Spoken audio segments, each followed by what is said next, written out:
My name is Tim Egart, Executive Vice President and Partner at Brand Asset Management, alongside Cliff Aque. Some of you might have signed up for this webinar wanting to hear from Todd Brand, our President and CEO.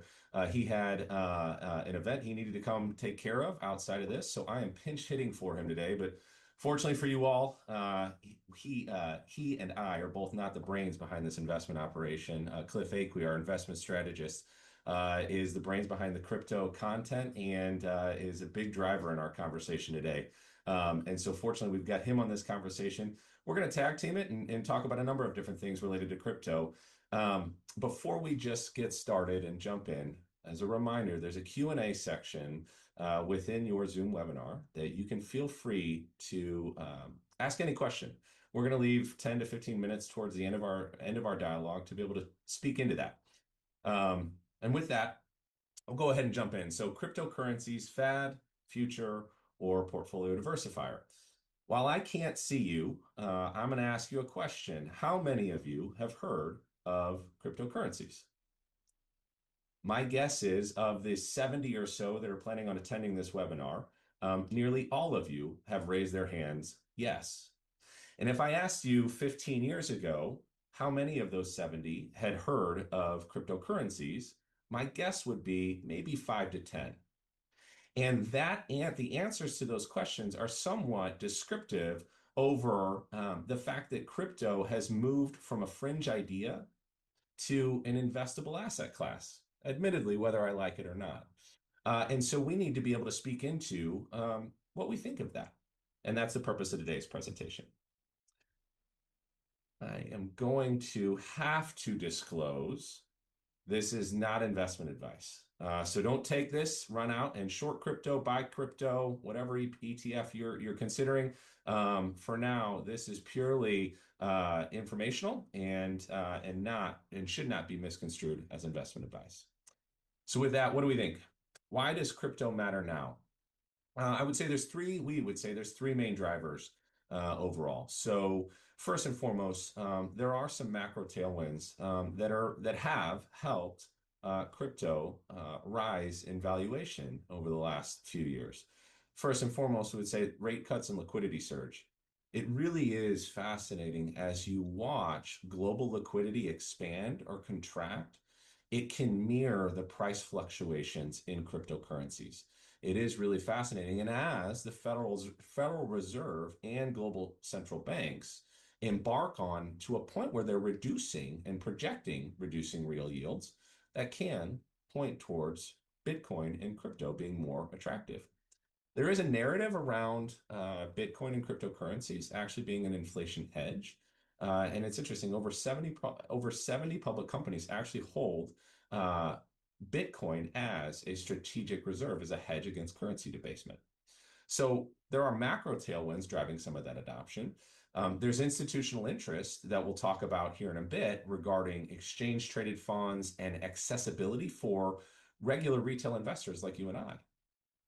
And lastly, there's regulatory pressure. That comment sounds bad in a sense, but that is actually communicating that is becoming more of an acceptable asset class, so to speak, from governments and regulators.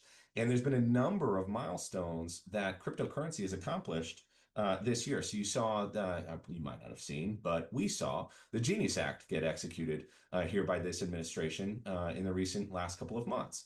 There's also the Clarity Act, as well as the Anti-CDBC Act. So this administration in the United States has actually had a favorable framework around cryptocurrency. Whether or not the next administration or administrations after that will, that's less the point that we're trying to make. We are making the point that there is a regulatory framework starting to come around cryptocurrency in particular, and that's very different than, say, 15 years ago. I swear I remember thinking Bitcoin was largely a use for money launderers and drug dealers. And in many respects, that is less the case today than it was 10, 15, 20 years ago. So while the US is taking action on the regulatory side, the same thing is happening across the pond in the European Union. And so there is a framework that they're starting to deploy, a global regulatory framework, as well as the United States and Japan even floating out the idea of using Bitcoin as a strategic reserve. that regulation helps to establish rules and a framework by which investors can engage in the platform. Now, whether or not you do is a totally different question. This is just where we sit today with crypto from a regulatory side, from some tailwinds, and then the institutional side. Cliff, why don't you tell us a little bit more about Bitcoin, the institutional framework, and give us a little bit more detail on that side. Yeah, and so a lot of people have called Bitcoin a digital gold, and it does have some similarities. I mean, it's not useful for anything. With gold, you can make jewelry, and it's used in some electronic equipment and things. But it is a store of value for a lot of people. And the things that make it similar to gold are that the supply is constrained. There only will be 21 million ever mined, so we know that. We know when that's coming. Uh, more than They estimate more than 3 million have already been lost or are in wallets that people can't access anymore, or that have just forgotten the passwords to. And there was one seller just recently, which could have sparked some of the sell-off that we've seen recently in Bitcoin, that bought 10,000 Bitcoin in 2011 and just sold them for $1 billion. So that'd be a nice surprise to remember your password after 14 years of $1 billion. But institutions, as Tim mentioned, are getting in. There's sovereign wealth funds, pension funds, and those 70 companies own, between them and the ETFs, own 2.4 million Bitcoin, which is quite a bit. And it sort of points to a transfer of people who bought it maybe as a speculative investment or have been long-term holders, handing it off to institutions, which might be kind of more of a stable holder. We'll talk a little bit more about the volatility behind Bitcoin in a minute here. But I think what a lot of people like about it is that it's secured by a global network, right? It's not centralized in any one person. It's really all over the place. So you don't necessarily need to be worried about one bad actor, making ruining Bitcoin for you or taking your Bitcoin. I mean, there are certainly risks of where you hold it, but now with it in ETFs and just being so much more accessible, those risks have really diminished. Tim mentioned back at probably the 2011 timeframe, people thinking it was used for illicit activities.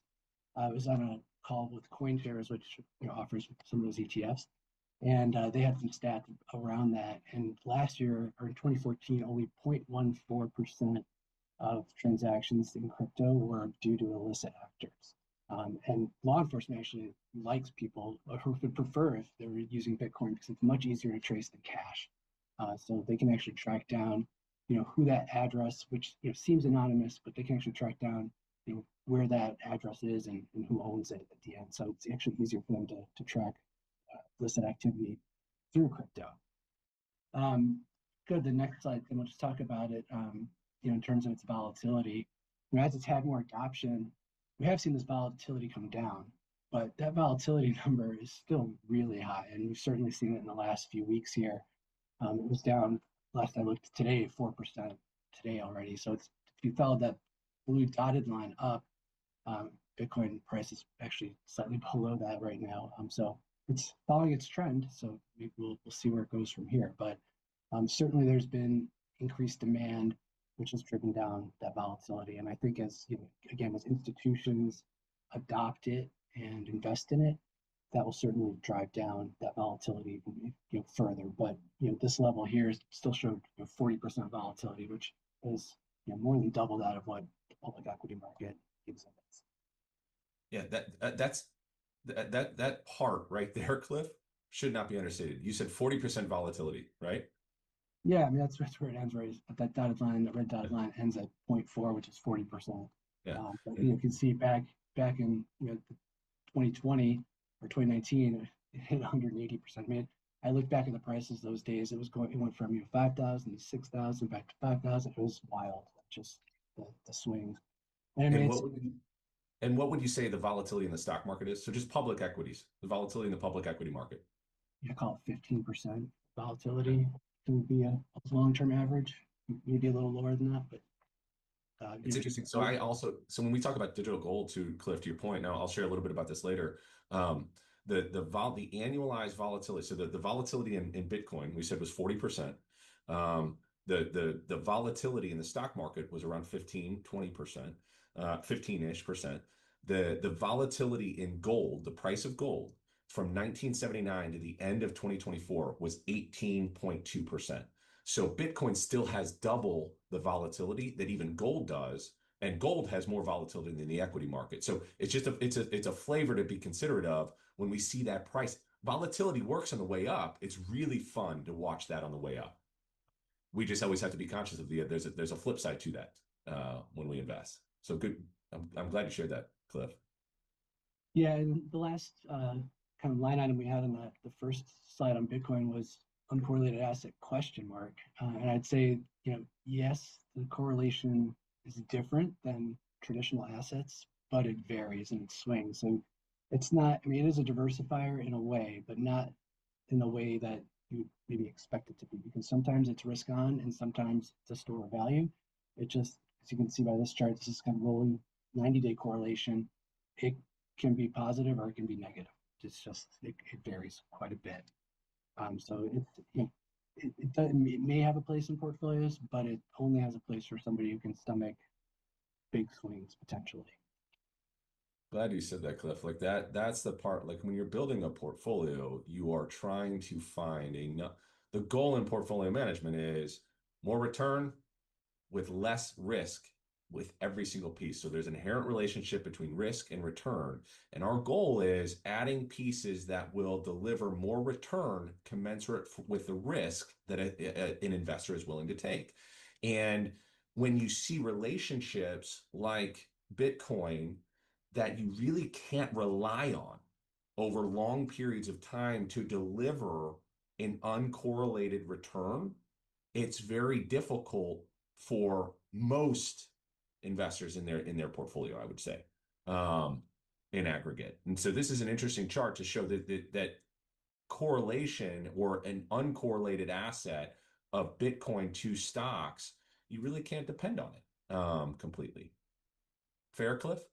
That's fair. Yeah, I was just talking to one of the financial planners that owns some Bitcoin and Ethereum. And they said they just hope it's up in 40 years from now when they actually have to look at it in the Roth IRA. So I think that's the way to probably think about it. But yeah, so it's potentially a long-term hold. You don't know that the short term is really driven by just very, very speculative things sometimes. Yeah, and I think that's actually the point we wanted to make actually in this particular chart. So investors inside of a cryptocurrency, and we call it Bitcoin here, but you could call it an ETF in Ethereum or Solana or whatever you wanted to use. What should we be concerned about? And naturally, the volatility we've spoken about, it has 2 times the annual volatility than the stock market. While there is a benefit of seeing a regulatory framework come around the use of cryptocurrencies, there is still uncertainty in that regard. So the administration in the United States is, I would say, a crypto-friendly administration. Will that still be the case for the next administration? We do still operate in a democracy, and there are votes, and new administrations come and go through time. Will the next one be as favorable to cryptocurrencies as this one? The challenge that I've always had with crypto is the fact that it's very difficult to back into a valuation. NVIDIA reported earnings last night. And NVIDIA, you can still get an idea of whether you agree with their price at this present moment or not. You can see what their cash flows look like. You can see what their earnings look like. You can see what their revenues look like. You can see what their customers look like. For some other companies, they may produce a dividend. For a fixed income investment, they're going to produce interest. You can use those cash flows, history, and the future to back into a reasonable price point. Whether you agree with that price point is different. That's one of the challenges in evaluating the price of any cryptocurrency. There's no cash flow associated with it. So oftentimes the valuation is narrative driven, meaning what's going on with debasement in the currency, what's going on in the regulatory environment, how much global liquidity is there. It's very difficult to back into a price. And so it is susceptible to a lot of speculation in there that will drive that short-term movement positively or negatively. And again, going back to my point earlier, it's nice when that volatility creates upward mobility in the movement of the asset, but we know there's another side to that oftentimes. And so those are some things just to be concerned about relative to ETF investing or direct investing in these assets. There's a few different pieces to be considered of before doing it. And so with that in mind, cryptocurrency is not the only aspect that we can actually invest in, or that is actually a growing marketplace. Cliff, what's a stable coin?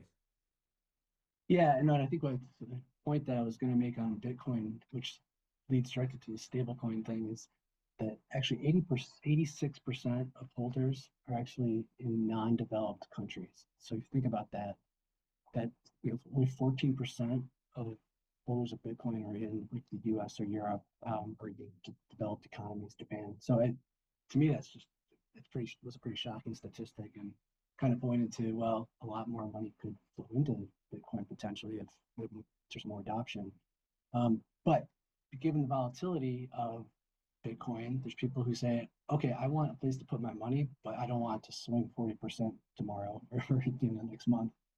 So that's where stable coins come in, and they've really taken off this year, especially. Transaction volume back in 2018 was 3.3 billion. 2024 saw 18.4 trillion in transaction volume, which surpasses MasterCard or Visa. So I mean, that tells you something right there. Just these are being used in global payments. About 80% of it is institutions. So it is kind of a way for institutions to cut out the middleman, to pay each other directly and not do it through a bank. And it's a 24/7 market. You don't have to wait for your bank to open and people to come in. For people in, like Gaza, I've read a quote from a person, like, all we had was the change in our pockets. It was either that gold, whatever we could carry, or, our Bitcoin or stable coin that we had online. We still access to our phone. So you think about places that have hyperinflation, right? They're like, I want to put my money somewhere where it's not going to be worth less tomorrow. Stablecoin is one of those type of a place where they can put it. And so you see some images here of the big ones. Tether's the biggest one that's out there. It has $135 billion in treasuries backing it. So it's really tied to the US dollar. Most of these are. And then they back it with treasuries to make it liquid, essentially, so they can, pay out if they had to, if people are going to get out of Tether or sell their Tether. But that makes it the 17th largest holder of treasuries. As you see countries like China sell off some of their treasury holdings, this is a new sort of supply, if you will, demand for treasuries, which I think the current Treasury administration is actually very in support of, because we have a lot of treasury issuance to come, given our debt levels. And so they're happy to have a new buyer come in and buy those. In 2024, Tether bought, it was the seventh largest buyer of treasuries. So just think about the growth they've had there. I think it was 35 billion last year they bought in treasuries. So if you go to the next slide, Tim, kind of shows the growth of these. So you can really see substantial growth since 2024. Coming from almost nothing. I mean, that 3 billion doesn't even show up on the chart down there. Probably could have made this a shorter time period, but really has taken off to be a huge market. So 300 billion in capitalization now, and projected to grow quite substantially. Ethereum, which we talked about, is kind of one of that's the second biggest cryptocurrency. It's really more of, so it's not a stable coin, it's not digital gold. It's really more of a global computer, is kind of the way to describe it. Place that executes code and can run applications on a distributed network rather than having it centralized. So people like that it's decentralized. We're going to talk about kind of tokens being the next wave. I thought this would have happened a lot sooner, actually. I thought a lot more assets would kind of be tokenized or put on the blockchain to make them more liquid. There's a lot of sense for it, like the private loan market, even the liquid loan market, where there's leveraged loans. Those can take up to 20 days to settle in some cases. maybe that's gotten better in the last couple of years, but that was the case. And it's kind of, why wouldn't they be put on a blockchain where they could just be, settled right away? You know who owns the debt. Let's just move it to the person who wants to buy the debt. But essentially, so Ethereum is kind of the operating system. There's a good example recently of a New York condo that was tokenized for $20 million and then sold on the Ethereum network. So I just thought that was, it's really interesting that you could do that. Now, a $20 million condo, it's probably not going to have a huge liquid market for a lot of buyers and sellers naturally, but it's just interesting that you could do that and then you transfer your ownership if you needed to someone else. Stable coins are essentially tokens, right? You're buying a certain number of tether that translates into a certain number of dollars. So there's definitely been some uses of this, and I think it will grow. Citi forecasted that tokenization of real assets would grow by 80 times between 2023 and 2030 to be around $4 to $5 trillion, which is obviously a big market. When you think about places that could use it, you mentioned real estate, private debt. Obviously, it's huge for banking and financial services, insurance, royalties, the energy markets, natural resources, carbon credits. So there's just tons of applications for it. And the benefits are it's faster payments, less fraud, and it's on a ledger so you can see who owns it. So it just simplifies things and makes reconciliation simpler for audits and accounting. So I think there's a lot that can be done here. And I made a little infographic here with Copilot, so thank you AI, about how a token works. So you find an asset. In this case, you put a piece of art. There was a Van Gogh that was sold for 16 million in tokens. So it's definitely happened. Someone values it. They will issue the digital tokens, and then individual investors can buy those, and then their ownership is on the blockchain. It's clearly theirs, so that there's the legal rights are theirs, and then they can transfer. So if there's to the extent that there's a liquid market or someone else interested in owning a piece of that asset, they can buy it. I was trying to explain this to my 6-year-old daughter the other night, and I was like, well, imagine if we tokenized our house and we sold it to people. And she's like, well, so would someone own our dishwasher? I'm like, no, they would own like a piece of the dishwasher. They own like a part of everything. It's like it was an interesting conversation, but I don't think I ended up educating her. I'll have to try to give her this presentation another time. But yeah, I think it has just real life potential to be something bigger than it is today, but it's definitely in the works. Yeah. I want to go back to something real quick, Cliff, that you communicated on, and I think it is fascinating as I don't see, do you, well, I should say I have an opinion. Do you see this number slowing down? Like that rise, exponential rise in the use of stable coins. Do you see that slowing down anytime soon? No, I don't. You think about the use cases that people have for this, especially in non-developed markets. So Bitcoin is kind of the first stop, right? But again, you might want to put your money there to think it's going to be safe, but you don't really want to transact in Bitcoin. The guy who bought the pizza for Domino's. back in the day, yeah, like they're really sad they did that. I used Bitcoin to buy some things back during COVID, and I regret that too. Should have not used my Bitcoin, but it's not that's not a great way to transact. You can do it. It's just not perfect. And I think stable coins, if you think of just like Venmo, even like that's sort of like stable coin at some point, right? Like it's, you're moving money from your bank account through Venmo, but it's somewhere in there that's really more of a digital currency, right? You're giving it. I'm sending you $10, Tim, for the carpool, right? Like it's wasn't ever like a bank transaction. It was just between our two apps. So, so that stuff I think is going to pick up. I think we talk about this de-dollarization idea, and we've seen it with some of the BRICS and petrodollar, and the dollar, our U.S. dollar, continues to be strong, continues to have demand for treasuries. And if anything, this is another reason that that's going to stay the same. Again, why the treasury is, happy to support stable coins. And so if they're, backing these digital dollars with treasuries, it still makes the US dollar and treasuries the safest or the cleanest dirty shirt, right? What else are you going to back it with? Tether got in trouble in its early days for not having it all in treasuries. And they had some like repos with some other companies that were, a little bit questionable in terms of their rating. I mean, they're very short term. So in the reality, I don't think that there was any issues there, but it was definitely, and they weren't being very transparent about what they owned for a while.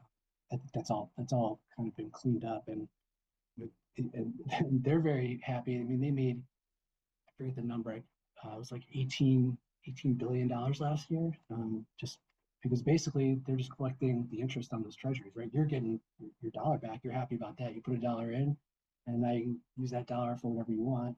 You know it's going to be worth that dollar, and meanwhile they're collecting all the interest off of it. So for them, it's fantastic business. So Yeah.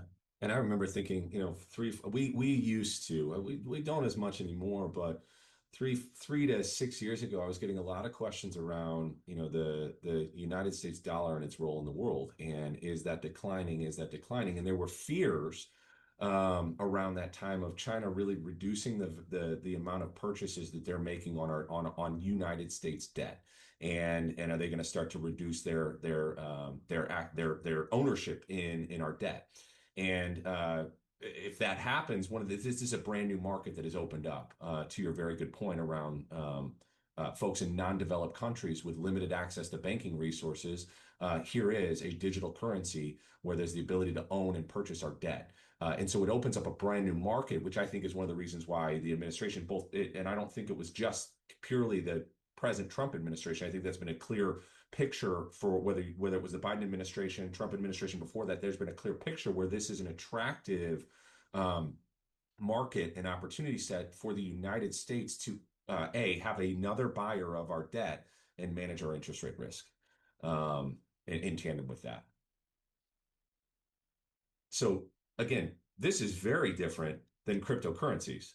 The 40% volatility that we were talking about on Bitcoin or Ethereum as an investment option, this is stable coins. This is effectively the purchase of United States debt for the big ones, I would say, in that regard.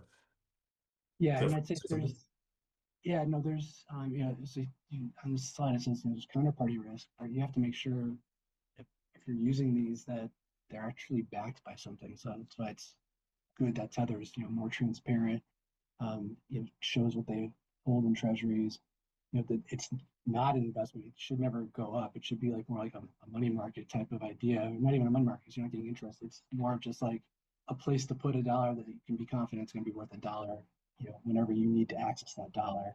yeah. There was one last week that was not backed by treasuries, and it was similar to another one we saw blow up, which I think you might mention in your Oh examples. yeah, Terra Luna. But I think it was another $20 billion write down that they froze all because they said that they were using an outside money manager who mismanaged it, and so they kind of froze all their buying and selling. Which there will be those, but a lot of there are good ones that are out there like Tether and start leading the way to say here's the way to do it, and doing I think a good job of it. Yeah. Yeah, there's a question that came in, and I'll use that as a reminder.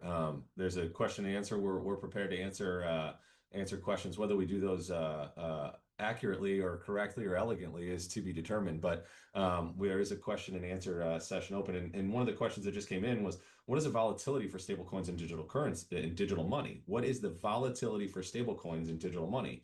And Cliff, to your comment a second ago, in practice, a stablecoin backed by the United States Treasury should have zero volatility.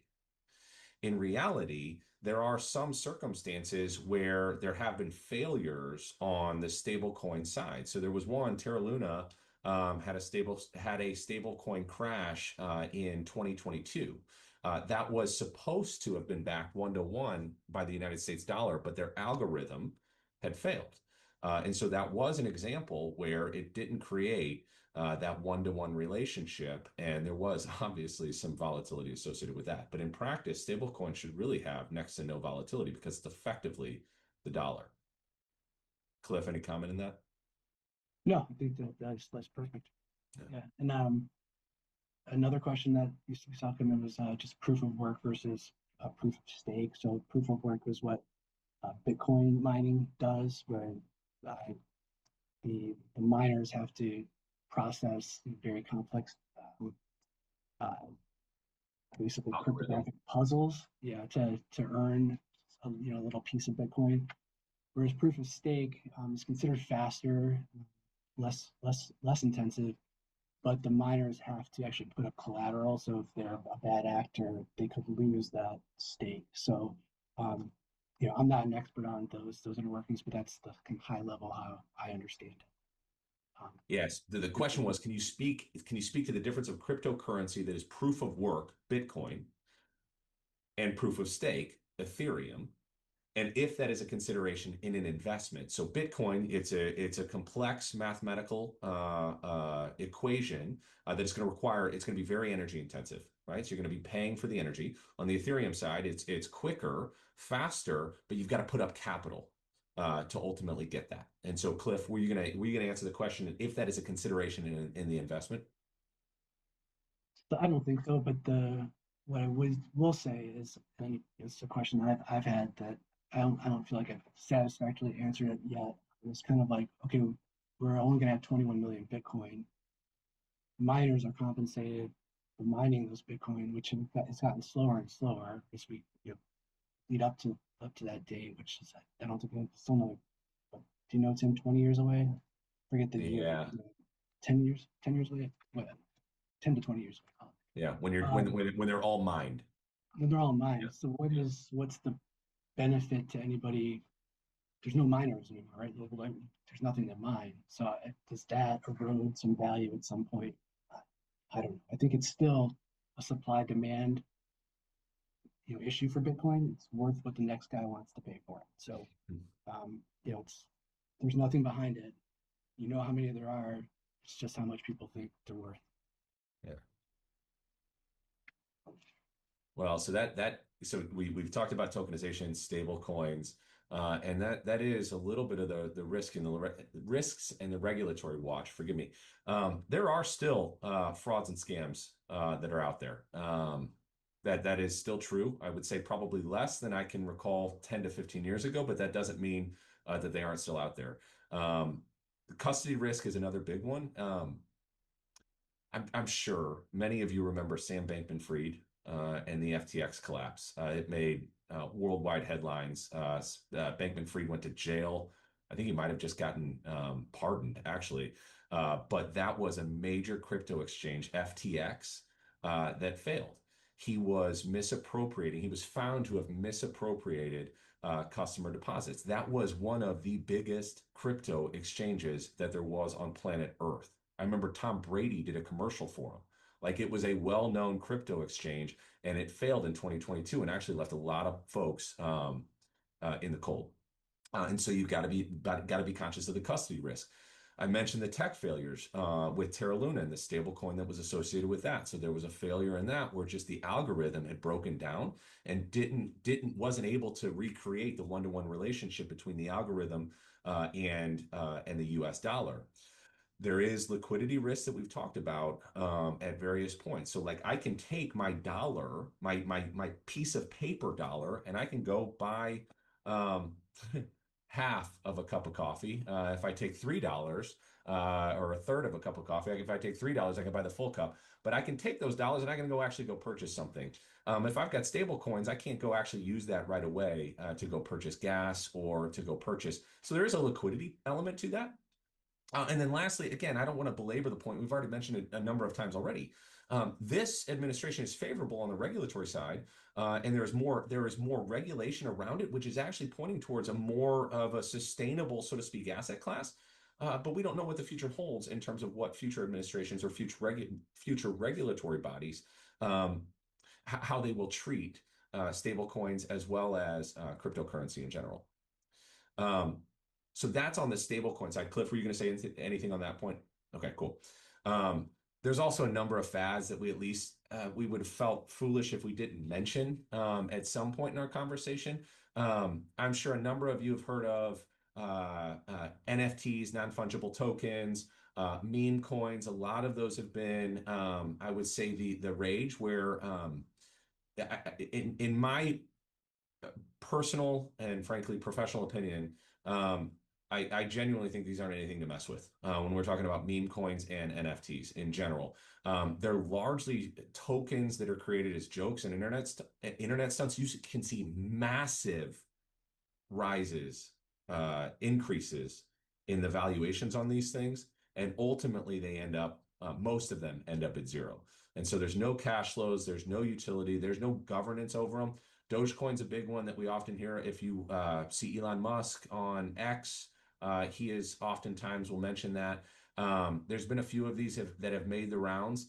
A lot of them are pump and dump cycles. Basically, a big whale, a big investor is driving up the price and then selling and leaving other investors with the bag. And so in practice, meme coins and NFTs are just not anything serious that we're even remotely considering for investors. And some of the NFTs, if you remember when there was a ton of liquidity in the marketplace in 2021, that was a huge boom and bust cycle for NFTs, non-fungible tokens. Cliff, anything you'd add? No, I just looked up the Trump coin that was launched back Trump in, coin. yeah, back after the inauguration. It went from $1.20 to 45. It's trading at 660 today. So, but there's nothing behind that. So I don't know why anyone would have bought it in the first place. But Yeah. No, at the end of the day, there really is nothing behind it. Yeah. It's a story. And I'm sure many of you heard of the greater fool theory, right? Basically, I buy something and the only reason I'm buying it is because I feel like I can trade it upwards to a greater fool. And that is what I look at, meme coins and NFTs. So one of the points of this conversation, part of it was just to educate you on here's what we think, here's what's going on, and this thing isn't going away. And so for investment takeaways, what do we generally think about this? And I would say as a whole, Brand Asset Management Group is not at the position where we're ready to invest on behalf of clients in this asset class called cryptocurrency. Um, will that stay that way forever? Maybe, maybe not. I mean, there's a number of things that we're doing today that we weren't doing 10, 15, 20 years ago. So on the one hand, while we're open to it, the thing that I personally am very, very conscious of are the numbers that I communicated to you early. So when I think about portfolio construction, it is all about maximizing the return commensurate with the risk that someone is willing to take. And so prior to the call, I ran some quick numbers just to give my mind and hopefully yours a frame of reference for this. And again, keep in mind the 40% volatility number that Cliff mentioned doesn't mean it's produced returns, yes, over a 20-year period, but you have to be able to stomach a very significant drawdowns at times. So the 40% volatility number, just to give you some context. And when we've connected the dots to cryptocurrency to gold, well, gold from 1979 to 2024, recognizing it doesn't pick up all of the rise I acknowledge of 2025, the annualized return for gold was 4.7% with volatility of 18.2%. So very low return with very high volatility. That is something where it's hard to argue, yeah, I really want to go whole hog into an asset class like that, right? The goal is maximizing return, lowering the risk. To give you some context, CPI or inflation was 3.7% over that time frame. Now, if we just look at the aggregate bond index, if we looked at the bond universe over that 45-year history, acknowledging fully that it included the 80s and a complete a bull cycle, so to speak, in the bond market for roughly 25, 30 years, the ag bonds did 6.7% return annualized with a 6% volatility. You'd have been better buying bonds that whole time than gold.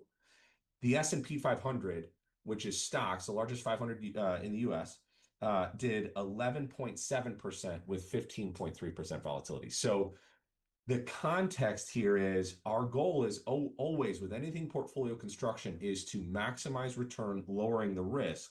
And if I just connect the dots to what gold did, which is the easiest connection that I can make in my own mind because gold doesn't have cash flows. Gold is based off of a trading mechanism, a little bit of speculation with that.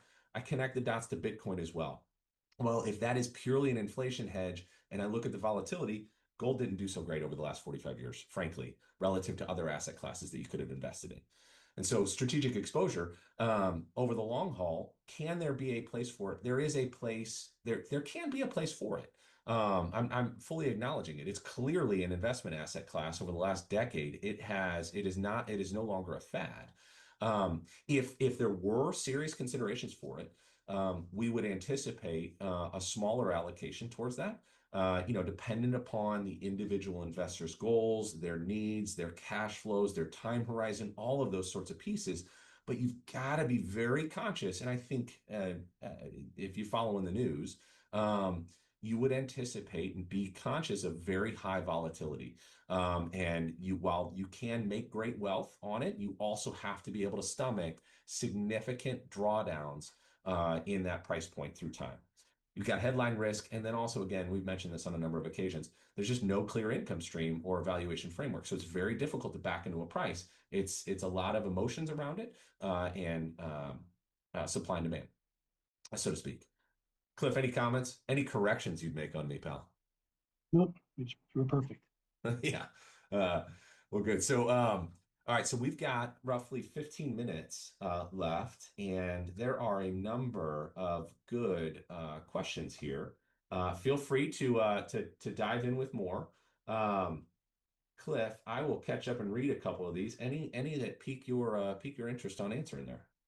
Well, the first one I saw, I'll leave more to you. It's more tax question. So Cool. you're more educated on taxes than I am. I think I know Cool. the answer to it. But the second one I know a little bit about, so I'll try to touch on that, which is about China starting a digital currency venture with Myanmar to kind of bypass the SWIFT system. And Myanmar is controlled by a military junta, and it's blacklisted as a country. So, there's a lot of online fraud that happens from out of there, and it's just, I feel bad for the people who have to live there, honestly. So it's kind of like an experiment for China of getting around this system. The thing is, so that's backed by the yuan, and Chinese central bank can essentially see all the transactions that happen on this network. So if you want to give China access to all of your transactions on the system, I don't think there's a lot of people who are going to sign up for that.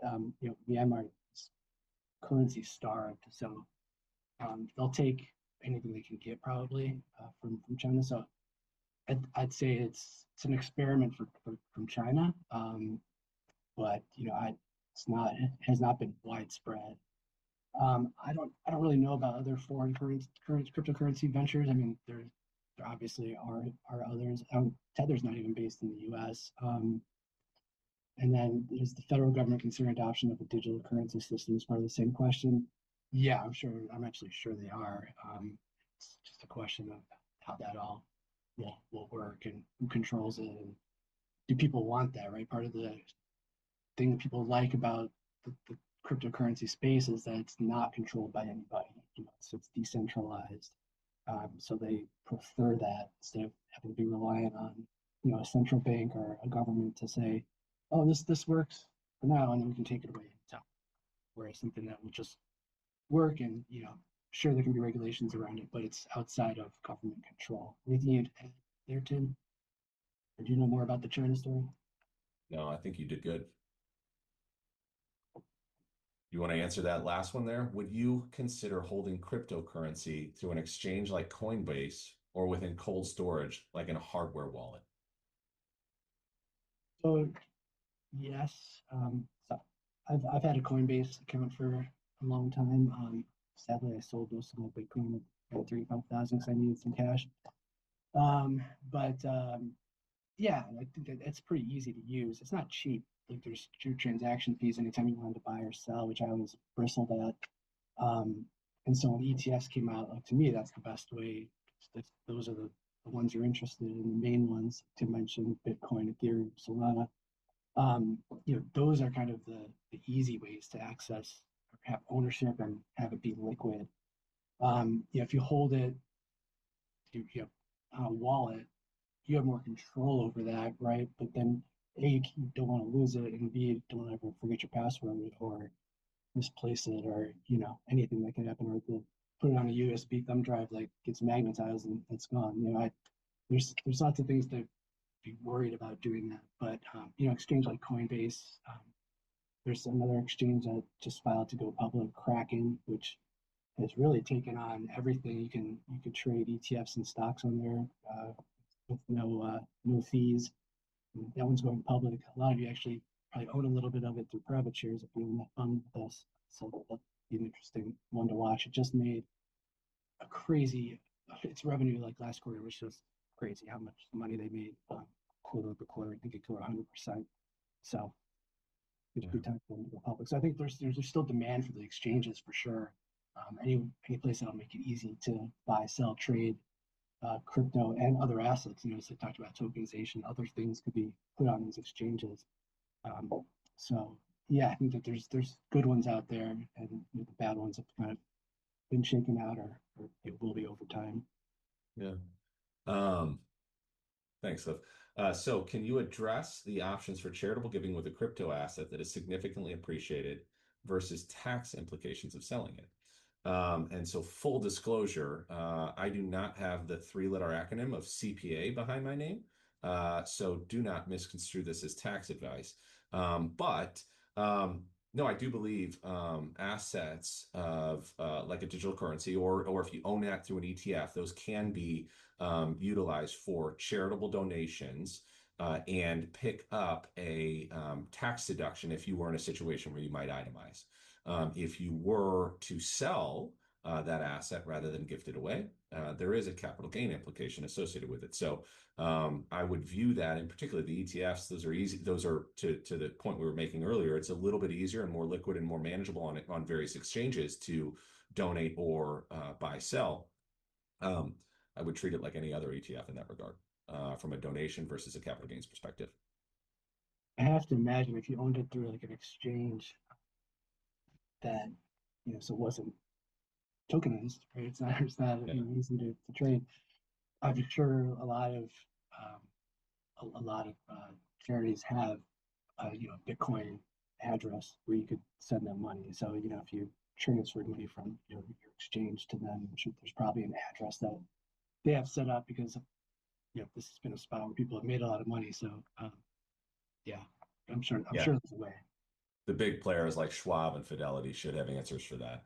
Admittedly, I haven't been in a situation where I've donated direct ownership from like a Coinbase into a Schwab donor advised fund or a Fidelity donor advised fund. But in terms of the ETFs that are typically on Schwab or Fidelity or any of those other large institutional platforms, fairly easy to donate or buy, sell as needed. Yeah. Well, that answers all the questions that we have in our queue here. Naturally, we want to thank you for all of the time that you've committed to this conversation. It won't be the last time that we have a conversation on cryptocurrency, on its place in a portfolio, potentially tokenization, stable coins. This is a fast and growing market. We're learning about it just like you are too. And more than anything, we appreciate as a team the trust you place in us and are grateful for it. If you have any questions, you obviously know where to find us. More than anything, we want to thank you for your time today. I hope you have a wonderful afternoon, and we'll talk to you soon. Thanks, everybody. Thanks, Tim, for jumping in.